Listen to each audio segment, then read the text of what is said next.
ketemu dengan saya Mega Rahma. Semoga kita semua dalam keadaan sehat bersama orang-orang tersayang. Bunda, kali ini aku mau sharing soal program hamil. Program hamil yang aku jalanin adalah program hamil alami. Untuk cerita lengkapnya, tonton video ini sampai selesai ya. Halo, jangan lupa like, komen, dan subscribe.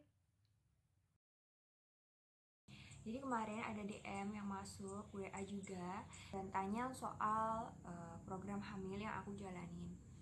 Ya, bunda-bunda yang sekarang sedang menunggu amanah dan titipan dari Allah, jangan bersedih hati. Aku adalah salah satu wanita yang setelah menikah menunggu cukup lama menantikan garis dua ini. Aku juga pernah ngalamin drama, juga sering nutup kuping. Jadi pokoknya apapun yang bunda dan ayah mungkin alamin saat ini ya, komentar-komentar netizen, kemudian pertanyaan-pertanyaan yang kadang kurang penting tapi membuat kita baper, aku pernah ngalamin itu semua. Bagaimanapun sakit hati kita, bagaimanapun panasnya telinga kita, semua itu jawab dengan positif atau kata-kata positif saja, karena itu doa juga buat kita gitu. Alhamdulillah saat ini sudah diberi momongan. Nah, nanti aku akan ceritakan program hamil dan usaha-usaha apa yang pernah aku jalanin. Aku menikah di tahun 2017, bulan-bulan akhir, dan baru diberi momongan.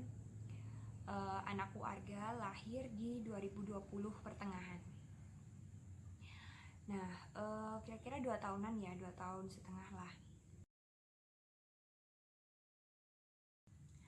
Di awal-awal pernikahan, di tahun pertama mungkin aku menikmati banget ya sama suami, pacaran halal gitu. Mungkin belum kepikiran untuk buru-buru punya anak gitu kan. Tapi kapan pengen, ayo gitu kan. Makin bertambah hari, masuk ke tahun kedua gitu, udah mulai nih kan kayak lebaran, kayak kumpul-kumpul keluarga gitu, ditanyain lah sama teman, udah isi belum, gitulah ya.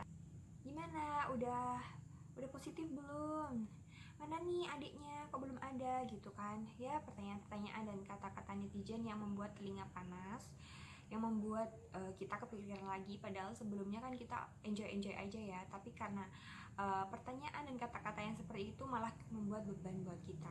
Betul nggak bunda? Nah, semakin panasnya telinga aku dan suami, mulailah dari situ untuk udah 1 tahun lewat nih, apa iya kita harus promil gitu kan. Dan waktu itu langsung aku sharing juga, konsultasi sama dokter. Dok, gimana kalau program hamil gitu, aku udah 1 tahun belum positif juga gitu. Terus sama dokterku diobservasi, pertanyaannya kayak suami perokok nggak, terus kalau perokok udah berapa tahun berhentinya, terus ibu mensnya teratur nggak, kayak gitu. Udah lama menikah berapa tahun, dan semuanya hasilnya bagus, USG, dan alhamdulillah rahimku sehat gitu, nggak ada penyakit apapun, terus headku juga normal alhamdulillah. Aku langsung dikasih kayak vitamin atau kayak suplemen gitu ya sama suami, jadi 2 jenis gitu, kapsulnya gede gitu ya, bisa dikonsumsi setiap hari, nanti 2-3 bulan. Kalau belum ada hasilnya boleh kesini lagi gitu. Terus aku waktu itu biayanya langsung kena 800.000. Kaget juga sih, periksa pertama biayanya langsung lumayan gede kayak gitu ya. Tapi ya udahlah, gimana, udah diperiksa, udah tahu hasilnya juga, alhamdulillah bagus, dan udah dapet vitamin juga untuk dikonsumsi, dan demi anak juga kan. Ya udah, aku pulang dan praktekin apa yang dokter saranin. Nah, 1 bulan berjalan tuh, aku udah konsumsi itu setiap hari sama suami. Terus datang deh pikiran yang, kok nggak ada hasilnya ya? Kok aku juga belum positif juga ya gitu. Aku takut juga efek sampingnya dari mengkonsumsi obat setiap hari. Mungkin efeknya nggak sekarang ya, mungkin di masa tua nanti atau bagaimana. Dan Dan dari situ muncul juga, ini aku nggak sakit tapi kok minum obat gitu, minum vitamin gitu kan, kayaknya nggak cocok deh. Jadi kan kalau kayak pemikiran-pemikiran kayak gitu datang, kalau kita nggak yakin hasilnya pun juga nggak akan maksimal. Ya udah deh, dari situ aku stop. Terus waktu itu ada teman yang lagi umroh gitu, terus aku pesen sama dia, tolong beliin kurma muda dong, kurma yang seger itu ya, yang katanya buat program hamil gitu. Iya deh, nanti aku bawain gitu. Terus dibawain satu plastik gede banget gitu. Nah kan aku udah berhenti minum vitamin dari dokter, terus aku coba konsumsi itu yang warna hijau ya. Memang itu rasanya kayak sepet gitu ya. Aku coba jus pakai jeruk, waktu itu coba pakai buah lain gitu, alhamdulillah segar, dan aku minum juga setiap hari. Nah 1 bulan berjalan, hasilnya belum kelihatan sih, tapi aku cukup yakin dan cukup nyaman dengan konsumsi yang alami-alami seperti itu. Nah terus waktu itu suami kepikiran, gimana ya kalau aku tes sperma gitu kan. Terus aku juga lumayan kaget, kenapa kok mau gitu. Biasanya kan kalau laki-laki itu kan agak apa ya, malu ya, agak malu. Kadang kan mereka punya pikiran, aku jantan kok gitu ya, aku sehat kok gitu bahasanya ya. Tapi suami bersedia gitu ya, mungkin dia berpikir kok aku terus yang usaha gitu, kok istriku terus yang usaha, suamiku juga mau coba cek kesehatan deh, kan kemarin waktu konsultasi sama dokter itu belum gitu. Terus yaudah, ayo kapan gitu. Ternyata ada syarat-syaratnya sebelum kita datang ke dokter untuk tes sperma. Jadi kurang lebih syaratnya kayak gini deh. Hindari ejakulasi selama 1-3 hari sebelum pemeriksaan. Lalu hindari mengkonsumsi kafein, alkohol, dan produk tembakau 2-5 hari sebelum pemeriksaan. Lalu hindari juga konsumsi obat yang menurunkan jumlah sperma. Terus hindari menggunakan pelumas. Lalu jangan melakukan pemeriksaan ketika lagi sakit atau stres. Kurang lebih seperti itu, tapi untuk lebih jelasnya Bunda sama Ayah bisa telepon langsung kepada rumah sakit yang terkait atau klinik yang terkait. Nah terus berapa hari gitu ditelepon, hasilnya sudah keluar. Suami aku itu spermanya alhamdulillah banyak, cuma gerakannya katanya lemah gitu kan. Terus ya udah deh, ayo kita perbaiki pola keseharian kita, pola makan, pola hidup kita yang mungkin kurang olahraga juga. Nah dari situ aku sama suami semakin memperbaiki kualitas hidup ya. Jadi kayak makanan itu lebih yang sehat-sehat, mengurangi yang junk food, terus olahraga itu rutin gitu kan. Ya nggak setiap hari tapi rutin lah ya, berapa kali dalam 1 minggu gitu. Nah terus aku juga sering dengar katanya kan kayak toge itu kan memperbagus kualitas sperma ya. Jadi setiap hari mulai dari situ aku bikinin dia toge yang aku rebus sebentar, terus dikasih sambal pecel gitu, udah deh enak. Nah terus selain itu juga aku usaha gimana cara menghitung masa subur, terus model-modelnya, terus gaya yang seperti apa yang biasanya mempercepat proses pembuahan. Pokoknya usaha-usaha seperti itu coba aku praktekin ya, karena namanya juga ikhtiar, jadi ya bisanya juga usaha dan doa. Tapi aku cukup yakin dan cukup nyaman dengan konsumsi yang alami-alami seperti itu. Aku kan buka Instagram tuh, lihat-lihat ternyata ada iklan kayak jualan program hamil gitu yang alami.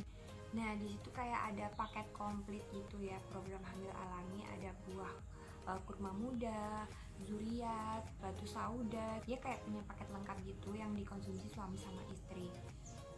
Nah di situ aku coba beli tuh satu paket. Di situ harganya 250. Itu ada kurma warna merah sama warna kuning. Warna kuning buat memperbaiki kualitas sel telur, kalau kurma merah buat memperbaiki sperma.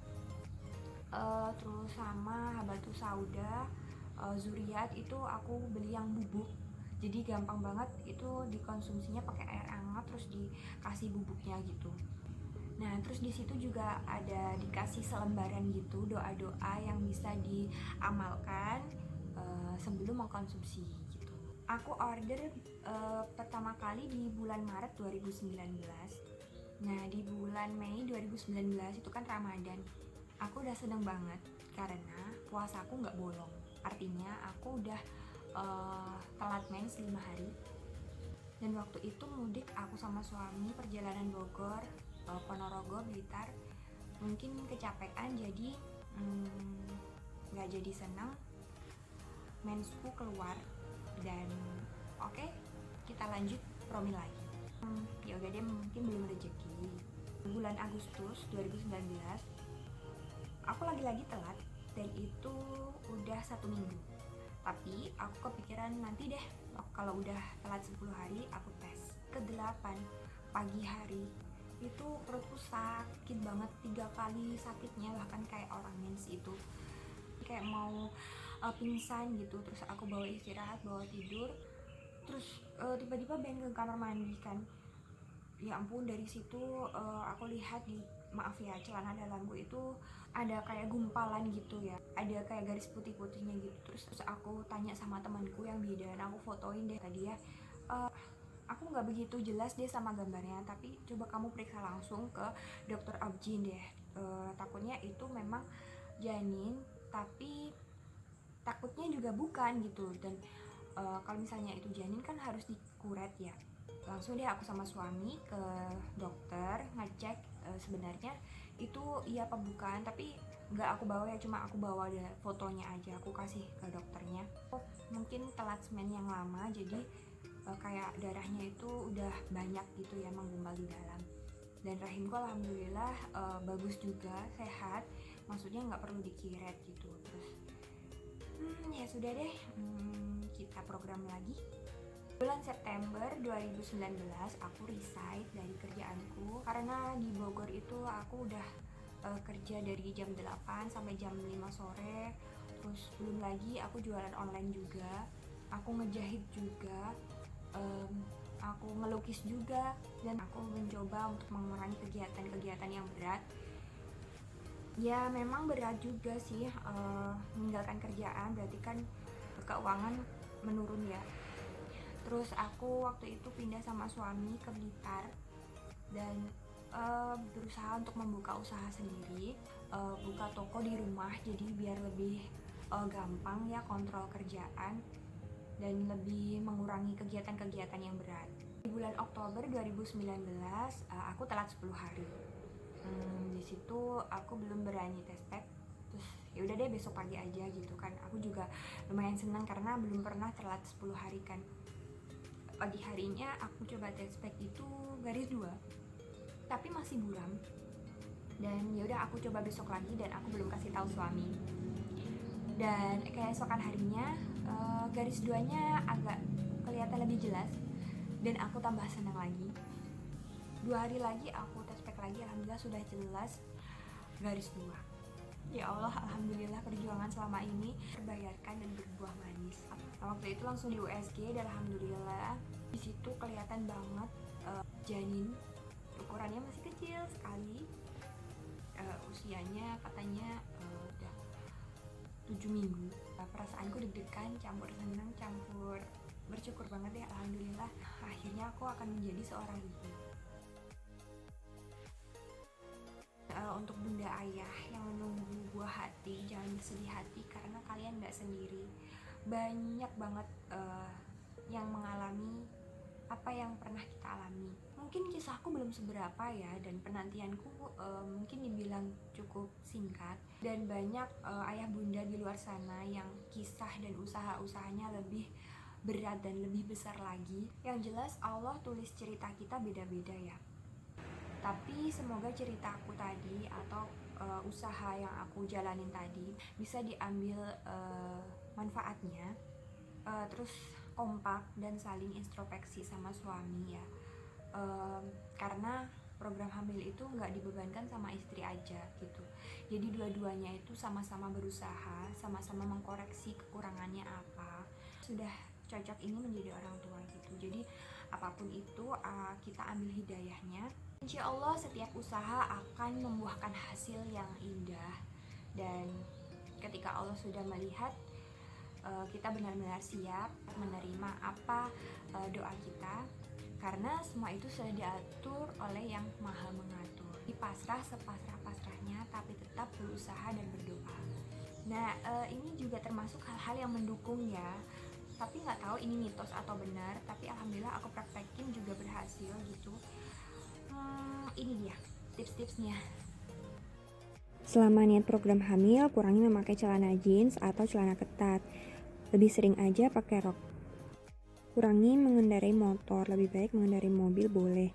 Tapi jika terpaksa naik motor, maka jalannya harus pelan-pelan ya, dan hindari juga guncangan pada bagian perut. Lalu tahan dulu mengkonsumsi durian, nanas, dan makanan yang membuat promil gagal. Setelah itu, kalau habis berhubungan, coba posisi lilin atau nungging selama 5-10 menit. Tapi balik lagi ya ayah bunda, ini mitos atau fakta, tapi bisa dicoba karena nggak ada salahnya, dan selama itu nggak merugikan, aku sih praktekin aja. Dan ini yang paling penting, stop merokok. Karena kalau ayah bunda udah makan sehat, olahraganya bagus, teratur, tapi masih merokok, sama aja kayak nanam padi, udah dirawat, udah dipupuk, tapi malah menyebar hama. Sama aja bohong dong. Kalau misal punya pemikiran, temanku si B merokok tapi istrinya bisa hamil. Nah sekarang bukan saatnya menyamakan atau membandingkan diri dengan orang lain. Kondisi tiap orang beda. Merokok itu bisa menurunkan kualitas sperma juga sel telur. Apalagi jika memiliki gangguan kesuburan, maka merokok akan memperparah keadaan. Fokus saja ke diri Anda sendiri dan tujuan. Nah, namanya ikhtiar sebisa mungkin dimaksimalkan dengan usaha dan doa. Jangan setengah-setengah, biar hasilnya pun juga maksimal.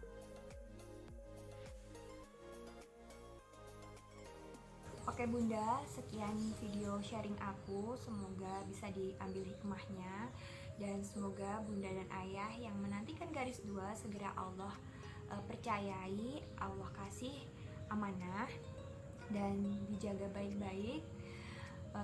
Semoga juga semuanya sehat selalu. Oke, kita ketemu di video selanjutnya.